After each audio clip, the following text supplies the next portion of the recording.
কেকের উপরে বিশাল এক রংধনু। আকাশের রংধনু তো আপনারা ছুঁয়ে দেখতে পারেন না, আর এই রংধনুটা আপনারা ছুঁয়েও দেখতে পারবেন, খেতেও পারবেন। আর সাথে বাচ্চারা এত খুশি হবে যা বলার বাহিরে।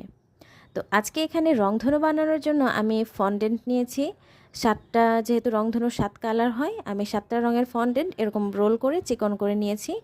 আর একটা গ্লাসের সাইড দিয়ে আমি এটাকে একটু শেপ দিয়ে নিয়েছি যে আমি এই সাইজের এটাকে করব, এর থেকে বড় করলে আমার কেকের থেকে বড় হয়ে যাবে। তো এখন প্রত্যেকটা রোলের সাইড দিয়ে আমি ব্রাশ দিয়ে পানি লাগিয়ে এগুলোকে জোড়া লাগিয়ে দিচ্ছি। আর এই ফন্ডেন্টটা যে আমরা দাঁড়া করাবো, দাঁড়া করানোর জন্য একটা বেজ লাগবে। আমি এটার নিচে দেওয়ার জন্য একটু ফন্ডেন্ট বেলে এটার সমান করে পিছন দিকটা কেটে নিচ্ছি। এটা না দিলেও হয়, তবে একটু সেফটির জন্য যাতে ফন্ডেন্টটা সোজা থাকে এই কারণে। তো আমি এর মধ্যে কিছু কাঠি দিয়ে দিচ্ছি যাতে এটা নরম না